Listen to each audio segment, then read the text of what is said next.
चलिए अब हम लोग को पढ़ना है इम्यून सिस्टम। क्या पढ़ना है? Immune system. हिंदी में बोलते हैं उसको प्रतिरक्षा प्रणाली ना, क्या बोलते हैं? प्रतिरक्षा प्रणाली या सुरक्षा प्रणाली। जो हम लोगों को क्या करता है? सुरक्षा करता है। हम लोगों को क्या करता है? सुरक्षा करता है। जो सुरक्षा करता है, डिजीज से हमारी बॉडी को बचाता है, उसी को बोलते हैं क्या? इम्यून सिस्टम बोलते हैं। ठीक है, तो चलिए हम लोग बात करते हैं हमारे इम्यून सिस्टम का। इम्यून सिस्टम क्या होता है? ठीक है, तो इम्यून सिस्टम हमारे बॉडी का एक सिस्टम है। इम्यून सिस्टम क्या है? हमारे बॉडी का एक सिस्टम है। देखो ना, इम्यून सिस्टम हमारी बॉडी का एक सिस्टम है जो प्रोटेक्ट करता है। क्या करता है? प्रोटेक्ट करता है, हमारे बॉडी को प्रोटेक्ट करता है। किससे? किससे बचाता है? डिजीज से। किससे बचाता है? बताओ, डिजीज से। इम्यून सिस्टम हमारी बॉडी का एक सिस्टम है जो हमारी बॉडी को बचाता है डिजीज से। ठीक है, किससे बचाता है? डिजीज से। ठीक, इम्यून सिस्टम प्रोवाइड करता है हम लोगों को, ये प्रोवाइड करता है हम लोगों को। क्या प्रोवाइड करता है पता है? इम्यूनिटी। क्या देता है? इम्यूनिटी। ठीक है, इम्यूनिटी देता है। क्या देता है? इम्यूनिटी। चलिए अब हम लोग बात करते हैं कि ये इम्यूनिटी क्या होता है भाई? इम्यूनिटी क्या होता है? इम्यूनिटी देता है, तो ये इम्यूनिटी होता क्या है? ठीक है, देखिए इम्यूनिटी क्या होता है कि हमारे बॉडी का, हमारा जो बॉडी है ना, हमारा जो बॉडी है, मान लो हमारे बॉडी में बैक्टीरिया लग रहा है, वायरस लग रहा है, तो बॉडी क्या हो गया? होस्ट हो गया। क्या हो गया? होस्ट। क्या हो गया? होस्ट हो गया। तो किसी भी होस्ट का ओवरऑल एबिलिटी, किसी भी होस्ट का पूरे क्या एबिलिटी, जो जिस एबिलिटी के कारण से वो डिजीज से क्या करता हो? लड़ता हो, डिजीज से बचता हो, उसी पूरे एबिलिटी को हम लोग बोलते हैं इम्यूनिटी। क्या बोलते हैं? इम्यूनिटी बोलते हैं। किसी भी होस्ट के बॉडी का ओवरऑल क्या एबिलिटी, ओवरऑल क्या क्षमता, जिस क्षमता से वो डिजीज से लड़ता है, डिजीज से बचता है, उसी पूरे क्षमता को हम लोग बोलते हैं इम्यूनिटी। क्या बोलते हैं? इम्यूनिटी। इम्यून सिस्टम जो काम करता है ना, हमारे बॉडी में जो इम्यून सिस्टम है ना, इम्यून सिस्टम जो एक्ट करता है, काम करता है दो चीजों के रिस्पांस में काम करता है। पहला हो गया एंटीजन, पहला क्या हो गया? एंटीजन, और दूसरा जो हो गया ना वो एंटीबॉडी। एंटीजन और एंटीबॉडी के रिस्पांस में हमारे बॉडी में इम्यून सिस्टम काम करता है। हमारे बॉडी में इम्यून सिस्टम काम करता है एंटीजन और एंटीबॉडी के रिस्पांस में। एंटीजन और एंटीबॉडी के रिस्पांस में हमारे बॉडी में इम्यून सिस्टम काम करता है। हमारे बॉडी में इम्यून सिस्टम काम करता है। ठीक है, इसके बाद हम लोग बात करते हैं कि ये एंटीजन क्या होता है। एंटीजन एनी सब्सटेंस है। एंटीजन क्या है? एंटीजन जो है ना, एनी सब्सटेंस मतलब कि कोई भी पदार्थ हो सकता है। एंटीजन कोई भी पदार्थ हो सकता है जो हमारे बॉडी में जैसे इंटर करेगा ना, तो वो स्टिमुलेट करेगा। किसे स्टिमुलेट करेगा मालूम? एंटीबॉडी को। किसे स्टिमुलेट करेगा? एंटीबॉडी को। मतलब कि एंटीजन कोई भी पदार्थ हो सकता है, एंटीजन कोई भी पदार्थ हो सकता है जो जब भी हमारे बॉडी में जाएगा ना, तो एंटीबॉडी को स्टिमुलेट करेगा। किस लिए? काम करने के लिए, फंक्शंस के लिए स्टिमुलेट करेगा। उसी चीज को हम लोग बोलते हैं, उसी केमिकल पदार्थ को या उसी पदार्थ को हम लोग बोलते हैं एंटीजन। क्या बोलते हैं? एंटीजन। क्या बोलते हैं?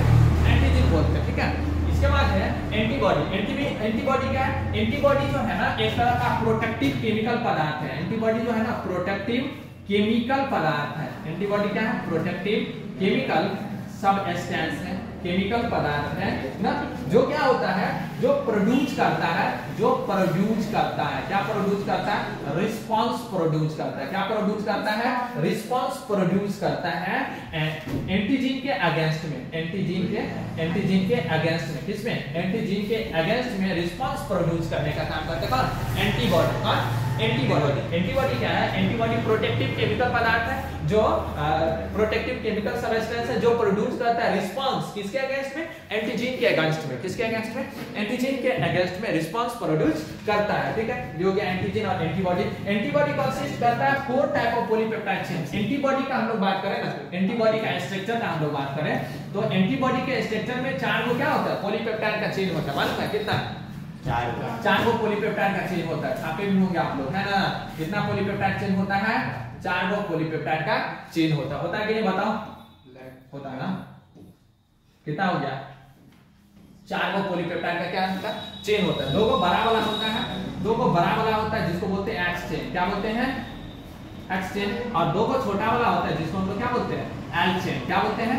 L chain. दोनों का दोनों जो चेन होता है ना, वो एक दूसरे से बॉन्डेड रहता है, एक दूसरे से बंधा हुआ रहता है डाइसल्फाइड बॉन्ड के द्वारा। इसके द्वारा बताओ, डाइसल्फाइड बॉन्ड के द्वारा। कौन सा बॉन्ड के द्वारा? डाइसल्फाइड बॉन्ड के द्वारा एक दूसरे से बंधा हुआ रहता है। देखो एक दूसरे से बंधा हुआ रहता है डाइसल्फाइड बॉन्ड के द्वारा, ठीक है। डाइसल्फाइड बॉन्ड के द्वारा वो एक दूसरे से बंधा हुआ रहता है, ठीक है। और इसके बाद हम लोग बात करें तो टाइप ऑफ इम्यूनिटी, इम्यूनिटी का टाइप है। चलिए हम लोग बात करते हैं क्या टाइप ऑफ, क्या टाइप ऑफ, चलो देखो टाइप ऑफ इम्यूनिटी, बोलिए क्या होगा? Type of immunity. इम्यूनिटी का टाइप का हम लोग बात करें तो इम्यूनिटी दो तरह का होता है। एक जो होता है ना, एक का नाम है इनेट इम्यूनिटी। क्या नाम है? Innate immunity. एक का नाम क्या है? Innate immunity. और दूसरा का नाम है एक्वायर्ड इम्यूनिटी। क्या नाम है? Acquired immunity. इम्यूनिटी कितने तरह की होती है? दो तरह की। एक क्या है? इनेट इम्यूनिटी और दूसरा जो है वो क्या है? Acquired immunity. इम्यूनिटी कितने तरह की? दो तरह की। एक होता है इनेट इम्यूनिटी और दूसरा जो होता है वो क्या होता है? एक्वायर्ड इम्यूनिटी, ठीक है। दो तरह का इम्यूनिटी होता है। इनेट इम्यूनिटी क्या होता है? तो वैसा इम्यूनिटी जो बर्थ से ही प्रेजेंट होता है। प्रेजेंट करने का सिर्फ बर्थ से, वैसा इम्यूनिटी जो बर्थ से ही प्रेजेंट रहता है।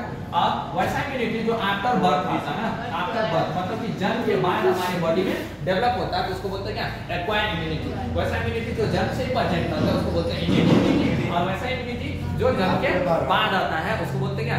Acquired immunity. दो तरह की इम्यूनिटी होता है, ठीक है। चलिए हम लोग बात करते हैं इनेट इम्यूनिटी में। तो इनेट इम्यूनिटी में क्या क्या चीज शामिल है ना, इसमें क्या क्या चीज इंक्लूड है उसको हम लोग जानते हैं। क्या क्या चीज इसमें शामिल है उसको हम लोग जानते हैं। तो पहला है फिजिकल बैरियर। पहला क्या है? Physical barrier. समझ आ रहा है? फिजिकल बैरियर समझता है कि नहीं?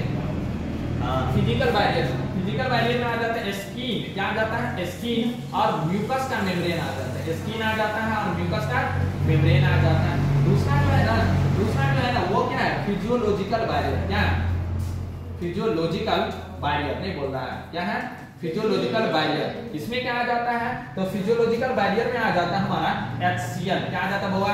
HCl आ जाता है। कुछ कुछ एंजाइम्स आ जाता है ना, HCl कुछ कुछ एंजाइम्स, ये सब आ जाता है किसमें? फिजियोलॉजिकल बैरियर में। इसमें आ जाता है फिजियोलॉजिकल बैरियर में। और इसके बाद हम लोग बात करें तो सेलुलर बैरियर होता है। क्या होता है? Cellular barrier. सेलुलर बैरियर में आ जाता है क्या? ठीक है, सेलुलर बैरियर ना, सेलुलर बैरियर आ जाता है। सेलुलर बैरियर में क्या आ जाता है? तो बहुत सारे WBC सब आ जाते हैं सेलुलर बैरियर में जो हमारे बॉडी को बचाता है। इसके बाद आता है हमारा क्या? साइटोकाइन। क्या आ जाता है? साइटोकाइन बैरियर, ठीक है, साइटोकाइन बैरियर। ये सब चीज जो आता है ना इनेट इम्यूनिटी में, और ये सभी चीज क्या करता है? हमारे बॉडी को डिजीज से बचाने की काम करता है। हमारे बॉडी को डिजीज से बचाने की क्या होता है?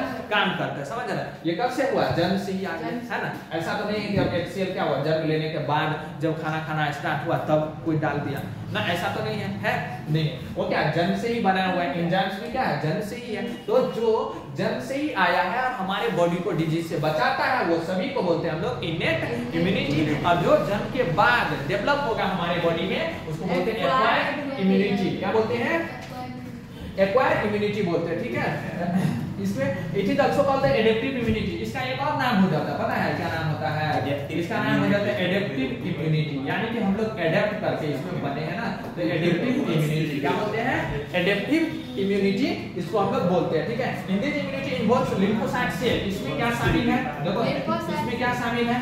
इसमें शामिल है लिम्फोसाइट सेल। कौन सा सेल? Lymphocyte cell.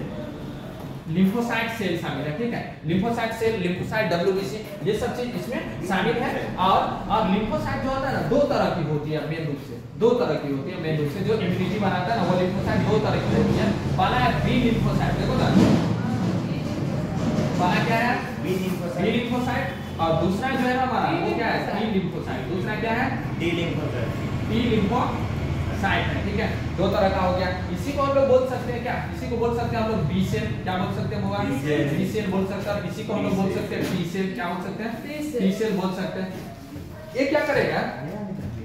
ये प्रोड्यूस करेगा। देखो ना इसका काम क्या होता है? इसका काम होता है प्रोड्यूस करना। क्या प्रोड्यूस करना है? तो एंटीबॉडी। क्या प्रोड्यूस करना है? एंटीबॉडी प्रोड्यूस करना है इसका काम होता है। और इसका काम होता है किल करना, किल करना है, किल टू पैथोजेंस। किसको किल करना है भाई? किसको किल करना है? पैथोजेंस को किल करना। ये काम होता है किसका? टी लिम्फोसाइट का। किसका काम होता है? टी लिम्फोसाइट का ये काम होता है। ये हो गया दो तरह का इम्यूनिटी हमारे बॉडी में, एक एक्टिव इम्यूनिटी और दूसरा क्या है, एक क्या इनेट इम्यूनिटी और दूसरा क्या हो गया एक्वायर्ड इम्यूनिटी। ये दो तरह का इम्यूनिटी हो गया, ठीक है।